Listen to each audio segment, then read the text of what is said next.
Welcome, ladies and gentlemen, to Captain Geek, where I'll be speaking all things geek from now on. A refresh from my previous videos, and today I'm back with a bang, well, more like a scream.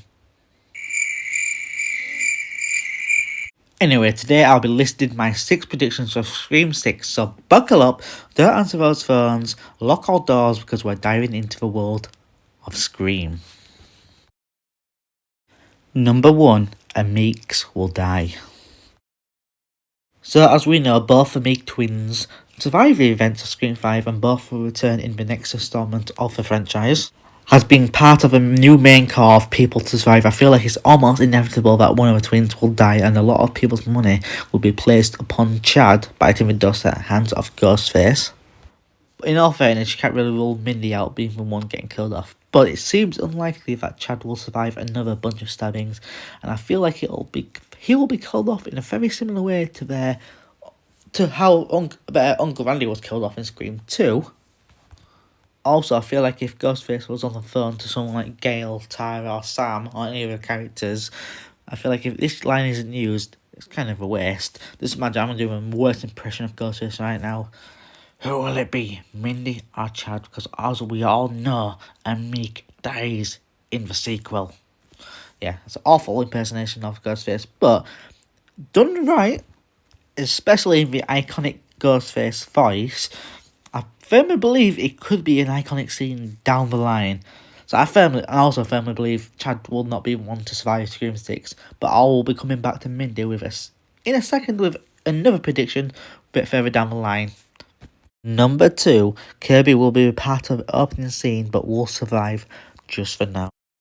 Kirby was a personal favourite of mine in Scream 4, and to have her back for Scream 6, is great news, and I firmly believe that she will be involved in the opening scene, but will not die. I feel like she'll be the target, but she will get away, but not without bloodshed, at least. The way I see the opening scene going is Kirby is at a party, either at her own, friends, someone else's maybe. It's also a Halloween party, may I add, which would be the perfect time for the perfect opportunity for Ghostface to attack. And this way I think it'll go nuts. A complete massacre of Kirby's new friends, potential boyfriend maybe, because as we know, in the sequel, the body count is always bigger. And if that happens, it will be a great way to set the tone for the movie and for the new Ghostface, or potential old Ghostface maybe, just to kill an entire party of 15, 20 plus people. It would show how brutal this, or how much a bigger threat this Ghostface will be. Number 3, there will be a subway chase and a death scene. This is more of a wish than a prediction, but ever since it was announced that the 6th Scream film was taking place in New York, I have seen fans put this at the top of their list, and with it being in New York and not having a Ghostface do a subway chase scene, it would be a great waste of great potential. So here is how I see the scene potentially playing out. Perhaps after attack on someone, the cop character, Dermot Mulroney, can't pronounce his last name, I might have said it wrong, so I do apologise, chases down Ghostface, only to be led down towards the subway, and after a long chase scene, many close calls, you can go one of two ways. Either have Ghostface just escape, or you could have Ghostface throw this character in front of a train or tube, what we call it in America. I think it would work very well for a brutal Ghostface. So that's how I see a subway chase scene going in Scream 6. Number 4, at least one Ghostface will make it out alive at the end of the film. One thing that has always been the same in all 5 Scream movies, Ghostface has never made it out alive, well, far as we know, wink wink wink.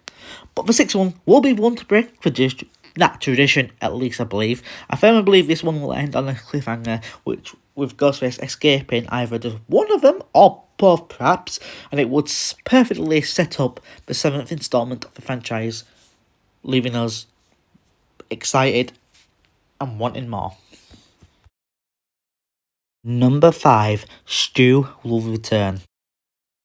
Some of you may scream with joy, or some may just roll your eyes, but yes, I am fully aboard that Stu is a life train, but please hear me out. We all know Wes Craven was going to bring him back, which I believe was the third one, and I know you're going to say, it can't be alive, a TV fell on his head.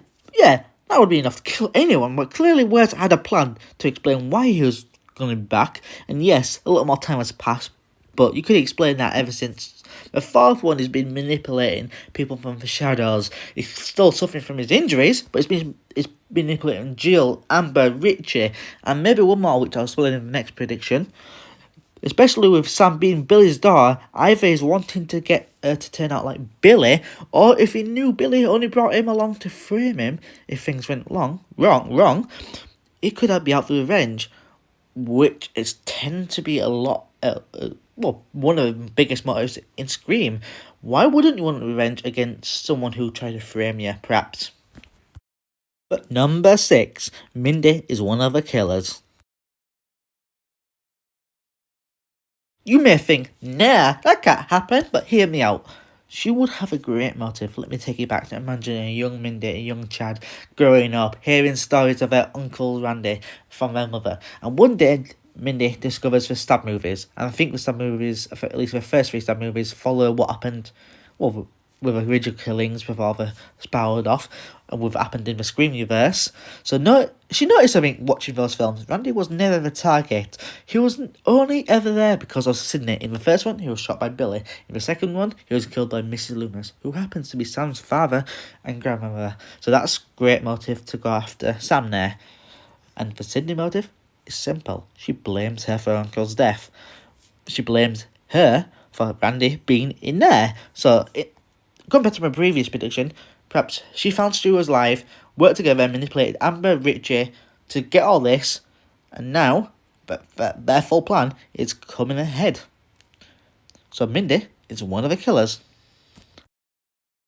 That's all for today, folks. Hope you enjoyed these predictions. Got some predictions of your own?